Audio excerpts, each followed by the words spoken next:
Hello students, आज हम लोग इलेक्ट्रिक मशीन सेकंड के थर्ड लेक्चर को डिस्कस करेंगे। थर्ड लेक्चर में स्टार्ट करते हैं हम लोग parameters of armature winding of an alternator. हमारे आर्मेचर वाइंडिंग में या पैरामीटर ऑफ आर्मेचर वाइंडिंग में और डिस्कस करते हैं तो हमारे पास 3 पैरामीटर्स हैं। There are 3 important parameters of an armature winding. First one, armature resistance. Second one, armature leakage reactance. Third one, reactance corresponding to armature reaction. तो फर्स्ट और सेकंड नॉर्मली हम ये लोग ट्रांसफार्मर में भी देख चुके होते हैं, जैसे primary side, secondary side, R1 X1 R2 X2। चूँकि हर वाइंडिंग कैरी करती है रेजिस्टेंस और रिएक्टेंस। बिसाइड दिस, जब हम सिंक्रोनस अल्टरनेटर स्टडी करते हैं या सिंक्रोनस मशीन स्टडी करते हैं तो वहाँ एक पैरामीटर और देखने को मिलता है जिसका नाम है reactance corresponding to armature reaction. This is denoted by XAR। अब थोड़ा सा हर एक के बारे में थोड़ी थोड़ी डिटेल्स स्टडी करते हैं। तो फर्स्ट है हमारा आर्मेचर रेजिस्टेंस। हमको पता है कि हर वाइंडिंग का अपना रेजिस्टेंस होता है। तो लेट से वाइंडिंग में be star connected, may be delta connected. तो इस स्लाइड में जो हमने वाइंडिंग कंसीडर की है वो है star connected winding. 3 phase winding है। हर एक वाइंडिंग का रेजिस्टेंस RA है, ओम पर फेज। तो RY क्या हो गया आपका? Resistance between RY terminal. 3 terminal होते हैं, ऐसे ही रेजिस्टेंस बिटवीन YB टर्मिनल या फिर BR टर्मिनल। तो अगर हम इसको सिंप्लीफाई करेंगे तो आर्मेचर रेजिस्टेंस की जो वैल्यू मिलेगी वो RY/2 ओम पर फेज। तो अगर आपका अल्टरनेटर की जो आर्मेचर वाइंडिंग है अगर स्टार कनेक्टेड है तो आर्मेचर रेजिस्टेंस कितना होगा? कोई भी 2 टर्मिनल का रेजिस्टेंस डिवाइडेड बाय 2। अब अगर वाइंडिंग डेल्टा कनेक्टेड हो तो 2 टर्मिनल के across when one phase winding appears in parallel with series combination of other 2, the connection is called delta connection. इस केस में जो आपका आर्मेचर रेजिस्टेंस है वो आएगा आपका 3/2 रेजिस्टेंस बिटवीन 2 टर्मिनल्स। अब चाहे वो RY हो, YB हो या फिर BR हो। Thus, in delta connected alternator, the armature resistance per phase is to be calculated from the equivalent resistance observed across any 2 line terminals. ये है आपका आर्मेचर रेजिस्टेंस के बारे में। स्टार कनेक्टेड के लिए कैलकुलेट कर लीजिए आप और डेल्टा कनेक्टेड सिस्टम के लिए कैलकुलेट कर लीजिए। देन सेकेंड वन पैरामीटर जो है आर्मेचर लीकेज रिएक्टेंस। अब इसके में क्या है कि जब भी आर्मेचर करंट को कैरी करता है तो ऑब्वियस सी बात है वो फ्लक्स प्रोड्यूस करेगा। तो ये जो डायग्राम बना हुआ है जिसमें आपको स्लॉट दिखाया गया है, इस स्लॉट्स में 2 कॉइल साइड प्रेजेंट है या 2 कंडक्टर प्रेजेंट है, ऐसे मान लेते हैं हम, जो क्रॉस के फॉर्म में दिखाए गए हैं। तो जो फ्लक्स का फ्लो होगा वो आपको क्लॉकवाइज दिखाया गया हो। कुछ पोर्शन फ्लक्स का डिनोट किया है लीकेज फ्लक्स के थ्रू। आप देख रहे हैं ना, कुछ पोर्शन आपको लिखा है लीकेज फ्लक्स। ठीक, तो क्या होता है कि हम मान के चलते हैं कि हर एक वाइंडिंग का अपना सेल्फ या लीकेज इंडक्टेंस L है और चीज़ें हम कैसे मेज़र कर रहे हैं? ओम पर फेज। तो इसका लीकेज रिएक्टेंस क्या हो जाएगा?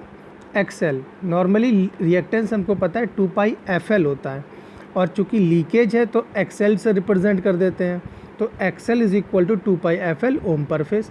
सारी वैल्यू पर फेज ही रहेंगी क्योंकि हमारी सिस्टम तो 3 फेज चलता है but calculation per phase system चलती है। नाउ थर्ड पैरामीटर है आपका reactance corresponding to armature reaction. इसको देख लेते हैं। In all the condition of the load power factor there is change in the terminal voltage due to the armature reaction.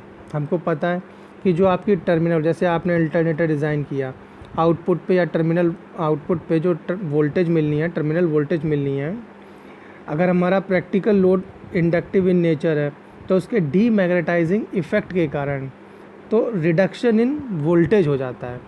अभी जो ड्रॉप हुआ है, जो ड्रॉप हुआ है, ये हमको प्रैक्टिकली तो मिला, लेकिन हम इसका थ्योरेटिकली एक्सप्लेनेशन नहीं दे पाते हैं। तो हम क्या कर देते हैं कि ये जो ड्रॉप हुआ ड्यू टू आर्मेचर रिएक्शन, जैसे हमने KC/KD के बारे में पढ़ा था कि एक ड्रॉप तो KC/KD के कारण हुआ है, तो वोल्टेज इक्वेशन मॉडिफाई हो गई, जनरलाइज वोल्टेज इक्वेशन बन हो गई। ऐसे ही इस XAR के कारण या सिंपली आर्मेचर रिएक्शन के कारण जो ड्रॉप होता है ना, जिसे बोलते हैं हम IAXAR, उसको रिप्रेजेंट करने के लिए या उसको दिखाने के लिए एक फिक्टिशियस रिएक्टेंस लेते हैं, जिसे हम बोलते हैं आर्मेचर रिएक्शन रिएक्टेंस, डिनोटेड करते हैं इसको XAR से, और कुछ खास इसका फिजिकल सिग्निफिकेंस नहीं है। Now next topic is armature reaction. बहुत इंपॉर्टेंट है, समझना भी अच्छे से है। तो एक पैराग्राफ लिखा है, मैं इसको रीड आउट करता हूँ, ध्यान से समझना। When the load is connected to the alternator, the armature winding of the alternator carries a current. Every current carrying conductor produces its own flux. So armature of the alternator also produces its own flux. कहने का मतलब ये है कि हमको पता है कि जैसे ही आपने करंट फ्लो कराया तो हर करंट कैरिंग कंडक्टर का अपना फ्लक्स होता है। तो जैसे फील्ड वाइंडिंग है आपकी, उसमें करंट फ्लो हो रहा है तो उसका अपना फ्लक्स, आर्मेचर वाइंडिंग में करंट फ्लो हो रहा है तो उसका अपना फ्लक्स। तो ऐसे आपके अल्टरनेटर में दो फ्लक्स मौजूद रहते हैं। जो फील्ड वाइंडिंग में फ्लो होता है उसको आप बोलते हो मेन फ्लक्स, और जो आर्मेचर वाइंडिंग में फ्लो होता है उसको बोलते हो आप आर्मेचर फ्लक्स। तो डेफिनेशन क्या बन जाती है? So effect of armature flux on the main flux affecting its value and the distribution is called armature reaction। तो लेमैन लैंग्वेज को अगर छोड़ दें और सिंपली समझें कि क्या है, तो आर्मेचर फ्लक्स का मेन फ्लक्स पे जो इफ़ेक्ट है उसी को हम आर्मेचर रिएक्शन बोलते हैं। अब इफ़ेक्ट है क्या? हो सकता है मेन फ्लक्स को डिक्रीज़ कर रहा हो सकता है उस वेव फॉर्म को डिस्टॉर्ट कर रहा हो सकता है मेन फ्लक्स को सपोर्ट कर रहा हो। अब सपोर्ट की बात आए तो डीसी की केस में आर्मेचर रिएक्शन, अगर आप डीसी मशीन के केस में स्टडी करते थे तो वो हमेशा उसको अपोज, और उसकी वेव फॉर्म की तो बात ही नहीं करेंगे क्योंकि वो तो डीसी के केस में सिर्फ अपोज करता है। लेकिन एसी के केस में अगर आप स्टडी करोगे आर्मेचर रिएक्शन तो डीसी से थोड़ा सा हटके है। तो हम इसको स्टडी करते हैं डिटेल में, और डिटेल में स्टडी करने के लिए जो आर्मेचर रिएक्शन है वैसे डिपेंड करता है पावर फैक्टर पे, कि नेचर ऑफ पावर फैक्टर कैसा है। तो हमने अल्टरनेटर को माना कि उसका फेज एंगल फाई जो है, जिसकी रेंज -π/2 से π/2 है। तो ऐसे में आपके पास 3 केसेस बन जाते हैं। पहला केस क्या है? जब पावर फैक्टर यूनिटी हो, मतलब फाई की वैल्यू कितनी हो जाएगी? 0। दूसरा केस क्या हो जाए? जब पावर फैक्टर आपका 0 लैगिंग हो, तब फाई की वैल्यू -π/2। तीसरा केस क्या है कि जब पावर फैक्टर 0 लीडिंग हो जाए, उस केस में फाई की वैल्यू π/2। तो अब इन तीनों को केसेस को आर्मेचर रिएक्शन के रिगार्डिंग 1 बाय 1 हम स्टडी करते हैं। तो सबसे पहले फर्स्ट केस पिक करते हैं, जब हमारा पावर फैक्टर यूनिटी है। यूनिटी पावर फैक्टर का मतलब होता है कि जो आपका फाई एंगल है 0, मतलब जो लोड है वो है प्योरली रजिस्टिव। लोड कैसा हो गया? Purely resistive. तो हमने क्या किया, अब हमको इसको स्टडी करना है, तो हमने कुछ एजम्पशंस लिए या लेट करके मानते हैं, जैसे फाई एफ मेन फ्लक्स हो गया, E P phase induce EMF in armature पर फेज, आई ए फेज क्या है? इंड्यूस आर्मेचर करंट पर फेज, और फाई ए जो है वह है आर्मेचर फ्लक्स। अब रिलेशन निकाला, ठीक, हमने कहा कि आई फेज़ और ई ए फेज़ सेम फेज़ में है। क्यों? क्योंकि लोड का नेचर जो है वो प्योरली रजिस्टिव है। तो हमने फेज़र डायग्राम स्टार्ट किया बनाना। अब फेज़र डायग्राम बनाने के लिए हम लोग को स्टेप्स ऑफ कंस्ट्रक्शंस लिखने पड़ते हैं या फिर चीज़ें एक दूसरे से कंपेयर करनी पड़ती हैं। जैसे कंपेयर किया हमने आई फेज़, आई ए फेज़ और ई फेज़ सेम फेज़ में है। फाई एफ जो है मेन फ्लक्स जो है, ठीक, फाई एफ ये रिस्पॉन्सिबल है टू प्रोड्यूस ई फेज़। तो जो ई फेज़ होगा फाई एफ को 90 डिग्री से लैग कर रहा होगा, ठीक। नाउ अब जो आई ए फेज़ है वो प्रोड्यूस कर रहा है अब आर्मेचर फ्लक्स। तो आई ए फेज़ और आर्मेचर करंट दोनों ही सेम फेज़ में होंगे। ओके, तो वन बाय वन तो हमने क्या किया, एक फेज़र डायग्राम ड्रॉ किया। अब आपके सामने फेज़र डायग्राम है। लेट से फाई एफ मेन फ्लक्स जो हमारा रेफरेंस है, ठीक। अब हमने इसके रिस्पेक्ट में आई फेज़ 90 डिग्री लैगिंग दिखा दिया, ठीक। अब ई फेज़ ये इधर आ गया, आई ए फेज़ और फाई ए सेम फेज़ में है। क्यों? क्योंकि लोड था हमारा रजिस्टिव। तो अब हमने इसी के रिगार्डिंग एक वेवफॉर्म डायग्राम ड्रॉ किया है। वेवफॉर्म डायग्राम क्या है? 2 पोल मशीन है, नॉर्थ पोल और साउथ पोल। तो सबसे पहले मैंने मेन फ्लक्स की एक साइकिल कंप्लीट बनाई है आपको, पॉजिटिव हाफ और नेगेटिव हाफ। तो वेवफॉर्म बनाई है। अब इसके रिस्पेक्ट में अगर मैं फाई ए को देखूं तो फाई ए का जो फेज़र है वो फाई एफ को 90 डिग्री से लैग कर रहा है। तो उसको 90 डिग्री से लैगिंग करते हुए जो डॉटेड मैंने वेवफॉर्म बनाई है वो है आपकी आर्मेचर फ्लक्स की। तो अब ज़रा इस डायग्राम में नॉर्थ पोल को देखो। नॉर्थ पोल, अब नॉर्थ पोल 2 पार्ट्स में डिवाइड है, एक हाफ, दूसरा हाफ। एक हाफ में देखो जो आपका आर्मेचर फ्लक्स है उसकी वैल्यू डॉटेड नेगेटिव है और मेन फ्लक्स की वैल्यू पॉजिटिव की तरफ है।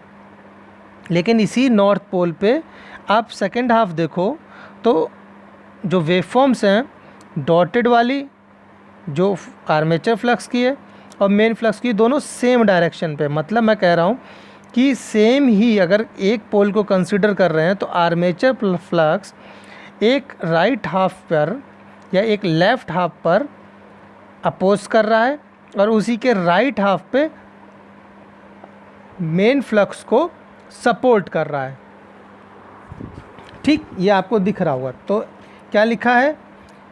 The 2 fluxes opposes each other on the left half of each pole. Each pole मतलब north south, while assist each other on the right half. Hence average flux in the air gap remains constant. अब इस case में आधे ने oppose किया, आधे ने support किया, तो एवरेज फ्लक्स कांस्टेंट ही रहा। तो इफ़ेक्ट क्या हुआ कि distribution of waveform get distorted. तो इस केस में जो आर्मेचर रिएक्शन का इफ़ेक्ट देखने को मिलेगा वो आपको सिर्फ डिस्टॉर्शन का ही मिलेगा। Hence the effect of armature reaction in this case is called cross magnetizing effect, ठीक, cross magnetizing effect। Now second case consider करते हैं जब पावर फैक्टर हमारा 0 लैगिंग है, मतलब फाई की वैल्यू -π/2 है। कहने का मतलब लोड हो गया प्योरली इंडक्टिव लोड। लोड आपका कैसा हो गया? Purely inductive load. अब जैसे आपने रेजिस्टेंस के केस में स्टडी किया था कि ई फेज़ और आई ए फेज़ सेम डायरेक्शन में थे, तो इस केस में जो आई ए फेज़ है, आई ए फेज़ वो ई फेज़ को 90 डिग्री से लैग करेगा। यही तो मतलब हुआ। तो फेज़र डायग्राम हम लोग कैसे ड्रॉ करेंगे? देखिए, ध्यान दीजिए फेज़र डायग्राम पे। ई फेज़ और फाई एफ, मेन फ्लक्स और इंड्यूस ईएमएफ, दोनों का फेज़र हमने पहले ड्रॉ कर दिया, दोनों के बीच में 90 डिग्री एंगल, ये तो फिक्स है। अब क्या किया, इस ई फेज़ के रिस्पेक्ट में लोड हमारा कैसा है? इंडक्टिव। तो आई ए, जो आई ए वो armature current I A phase ही है, वो आपने 90 डिग्री लैगिंग पे दिखा दिया। अब फाई ए का डायरेक्शन किधर होगा? जिधर आर्मेचर करंट का डायरेक्शन होगा। तो फाई ए भी किसके साथ होगा? आई ए के साथ होगा। हैंस अब अगर फेज़र डायग्राम को आप ध्यान से देख रहे हैं तो फाई एफ और फाई ए दोनों ही एक दूसरे को अपोज कर रहे हैं। तो इसका जो वेवफॉर्म डायग्राम होगा उसके बगल में बना रखा है। आपने इनिशियल वेवफॉर्म फाई एफ की बनाई और तुरंत उसके अपोजिट पोल के फाई ए के बनाई। साफ साफ दिख रहा है कि आर्मेचर फ्लक्स फाई एफ को अपोज कर रहा है। तो seen from the phasor diagram that the armature flux and the main flux are exactly in opposite direction to each other. So armature flux tries to cancel the main flux. Hence, such the effect of armature reaction is called demagnetizing effect of armature reaction. Okay. Now third case. Third case क्या बता रहा है आपको कि zero lagging power factor, मतलब phi की value π/2, मतलब load का नेचर प्योरली कैपेसिटिव। अब फिर से वो सारी चीज़ें हम लोग फिर से कंपेयर करेंगे कि आई फेज़ जो है, अब इस केस में ई फेज़ को, इंड्यूस ईएमएफ को 90 डिग्री से लीड करेगा। तो ठीक फेज़र डायग्राम अगेन, तो फाई एफ हमारा क्या हो गया, और ई फेज़ जो हम इनिशियली ड्रॉ करते हैं दोनों के बीच में 90 डिग्री। फिर आपने आई ए फेज़ का फेज़र ड्रॉ किया जो किस डायरेक्शन में होगा? फाई एफ के डायरेक्शन में। क्यों? क्योंकि कैपेसिटिव लोड है, वो 90 डिग्री लीड कर रहा होगा वोल्टेज को। तो जिधर आई ए का डायरेक्शन है उधर ही फाई ए का डायरेक्शन है। अब इस फेज़र डायग्राम को देखते हुए हमने वेवफॉर्म डायग्राम ड्रॉ किया। तो फाई एफ की वेवफॉर्म ड्रॉ कर ली, देखा कि फाई एफ और फाई ए सेम डायरेक्शन में है। तो फाई ए की वेवफॉर्म ड्रॉ की डॉटेड वाली, और फेज़र डायग्राम को देखते हुए कंक्लूजन दिया कि armature flux and the main field flux are in the same direction, they are helping to each other. ठीक, they are helping to each other, thus result into the addition in the main flux. Such an effect of armature reaction is called magnetizing effect of armature reaction. इस case में armature reaction जो है main field flux को support कर रहा है, उसकी value को बढ़ा दे रहा है। ठीक, ये तीन केसेस थे अबाउट आर्मेचर रिएक्शन। तो हमको ध्यान में रखना है कब आर्मेचर रिएक्शन क्रॉस मैग्नेटाइज है, कब डीमैग्नेटाइज है, और कब मैग्नेटाइज है। Now come to the next topic, equivalent circuit of an alternator. Equivalent circuit की क्यों ज़रूरत है? क्योंकि जब हम न्यूमेरिकल सेक्शन पे आते हैं तो बार बार वही स्टेटर रोटर वाला कंस्ट्रक्शन तो बनाएंगे नहीं। तो हम हर एक चीज़ के लिए, हर एक मशीन के लिए एक उसका इक्विवेलेंट डायग्राम ड्रॉ करते हैं। जैसे प्रीवियसली इलेक्ट्रिक मशीन फर्स्ट में हमने डीसी जनरेटर का इक्विवेलेंट रिप्रेजेंटेशन देखा था, डीसी मोटर का देखा था, ट्रांसफार्मर का देखा था, 3 फेज़ ट्रांसफार्मर का भी देखा था। सिमिलरली सिंक्रोनस मशीन या सिंक्रोनस अल्टरनेटर का भी हमें इक्विवेलेंट सर्किट डायग्राम देखना है।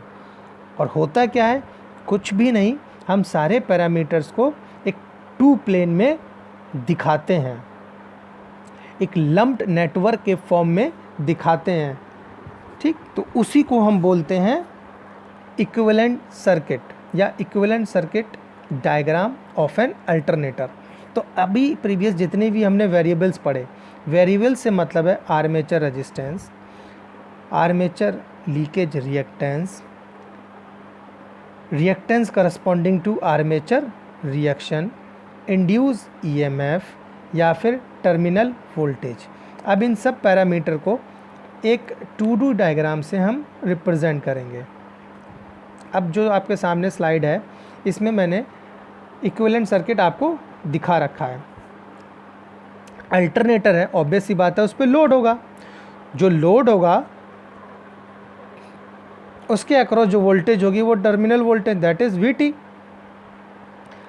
अल्टरनेटर है, उसका जो इंड्यूस ईएमएफ है वो हमारा AC in nature, that is E phase. अब जो वाइंडिंग है उसमें आर्मेचर का रेजिस्टेंस, लीकेज रिएक्टेंस और रिएक्टेंस करस्पॉन्डिंग टू आर्मेचर। अब ये सब दिखा दिया और ऑब्वियस सी बात है करंट फ्लो हो रहा है, आई है तो करंट दिखा दिया। तो ये जो डायग्राम बना है आपके सामने, this is called equivalent circuit of alternator. अब नेक्स्ट अगर मैं इसकी बात करूं तो थोड़ा सा इसको बस मॉडिफाई करना होता है। मॉडिफाई हमने कैसे किया, अब हमने क्या किया कि अगर आप इस वाली स्लाइड को देखो तो मैंने E फेज़ बताया आपको जो कि इंड्यूस ईएमएफ है, VT फेज़ बताया जो कि आपकी टर्मिनल वोल्टेज है, IA फेज़ हमें पता है आर्मेचर रेजिस्टेंस पर फेज़ जो कि एक करंट है। एक मैंने वैल्यू लिखी है आपके सामने ZS। ZS is called synchronous impedance. ध्यान रखिए इस चीज़ का, ZS is called synchronous impedance. अब अगर आप इक्विवेलेंट सर्किट में देखें तो ZS is equal to RA plus J times of XS। अब XS क्या है, सिंक्रोनस रिएक्टेंस, जैसे इम्पीडेंस वैसे ही रिएक्टेंस। तो come to the next slide. अब इस नेक्स्ट स्लाइड में मैंने सारे पैरामीटर्स को बताया है कि IA RA ड्रॉप क्या है, IA XS ड्रॉप क्या है। तो इन ड्रॉप्स को हम थोड़ा सा वोल्टेज इक्वेशन की तरफ बढ़ने की कोशिश कर रहे हैं कि अगर इक्विवेलेंट सर्किट बन गया है तो उसकी वोल्टेज इक्वेशन भी हम बना लें। वोल्टेज इक्वेशन कैसे, वही प्रीवियस जैसे ट्रांसफार्मर की होती है, ठीक, जैसे डीसी मोटर या जनरेटर की होती है, ठीक। इंड्यूस ईएमएफ की जो इक्वेशन आपने 4.44 kc kd वाली पढ़ी वो अलग है, वो इंड्यूस ईएमएफ की जनरेटेड वाली है। यहाँ पर उस सर्किट पे जिसमें आपने सारे पैरामीटर्स दिखा दिए हैं इक्विवेलेंट सर्किट पे, उस पर हमको जो वोल्टेज इक्वेशन बनानी है वो कैसे बनाएंगे। तो हम सिंपली उसी इक्विवेलेंट सर्किट में अप्लाई कर दें KVL, किरचॉफ्स वोल्टेज लॉ। तो E phase is equal to V phase plus IA RA plus IA XS। तो ये जो इक्वेशन बनी है इसी को बोलते हैं voltage equation of an alternator, जो कि क्या है, एक फेज़र सम, क्योंकि हम AC पढ़ रहे हैं और AC में हमेशा क्वांटिटी फेज़र सम में ही पढ़ी जाती हैं, ठीक। पढ़ने के बहुत से तरीके हैं, या तो आप पोलर फॉर्म में पढ़ते हो, याद है ना आपको पोलर फॉर्म स्टडी करते थे, ठीक, या तो रेक्टेंगुलर फॉर्म में, वो फॉर्म में ना समझ में आए तो हम फेज़र सम भी निकालते हैं। तो नॉर्मली ये मेथड्स हैं कैलकुलेशन के AC क्वांटिटीज़ के। तो अब इसी को कंटिन्यू करें। अगर मैं आपसे पूछूं कि भाई अभी मैंने दो टर्म के नाम लिए थे, एक लिया था सिंक्रोनस इम्पीडेंस और एक लिया था सिंक्रोनस रिएक्टेंस। अब दोनों हैं क्या भाई, वहाँ तो मैंने दिखा दिए, लेकिन डिटेल में कैसे समझें, तो मैं बस एक स्लाइड आपके सामने शेयर कर रहा हूँ, वोल्टेज इक्वेशन। तो वोल्टेज इक्वेशन मैंने आपको शेयर की है, V is equal to EA, या आप उल्टा लिख सकते हैं EA इज़ इक्वल टू, बस टर्म्स थोड़े से अलग अलग हैं, चीज़ें वही हैं, वही है E फेज़ है, ये आपका VV टर्मिनल वोल्टेज है। तो इस वाली इक्वेशन को थोड़ा सा मैंने सिंप्लीफाई किया, जो ड्रॉप है आपका XA, ठीक, और XAR, ठीक, जिसे मैं नॉर्मली XL लिख रहा था।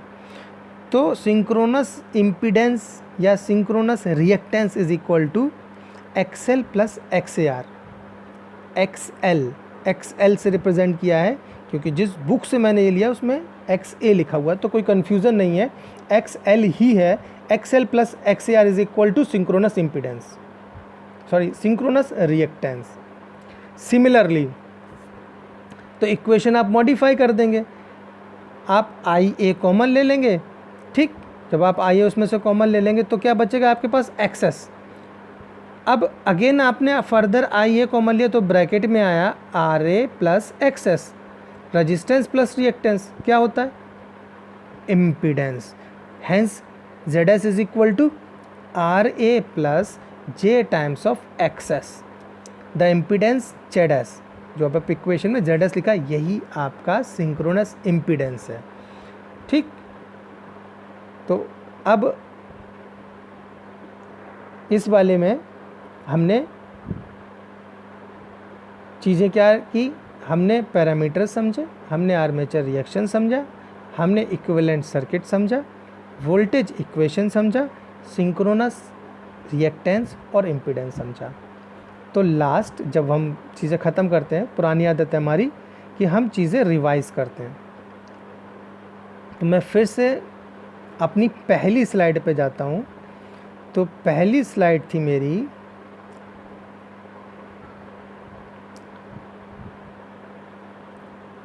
Parameters of armature winding of an alternator. तो 3 parameters again RA, XL, XAR। अब इन पैरामीटर्स को हमने 1 बाय 1 स्टडी किया। हमने RA स्टडी किया, आर्मेचर रजिस्टेंस क्या होता है, स्टार कनेक्टेड के लिए उसकी वैल्यू क्या होगी, डेल्टा कनेक्टेड के लिए उसकी वैल्यू क्या होगी। Then armature leakage reactance XL, किसी बुक में कहीं कहीं XA भी लिखा होगा, वो एकदम सही है, XL पढ़ो चाहे XA पढ़ो। फिर हमने पढ़ा XAR, reactance corresponding to armature reaction या reactance due to armature reaction. Then हमने हेडिंग पढ़ी आर्मेचर रिएक्शन। आर्मेचर रिएक्शन की डेफिनेशन समझी, मेन फ्लक्स समझा, आर्मेचर फ्लक्स समझा और उसको लोड पावर फैक्टर या पावर फैक्टर से स्टडी किया। 3 केसेस बनाए, unity power factor, 0 lagging power factor, 0 leading power factor, ठीक। यानी हर एक केस को पिक करके उसका फेज़र डायग्राम ड्रॉ किया, उसका वेव फॉर्म डायग्राम ड्रॉ किया।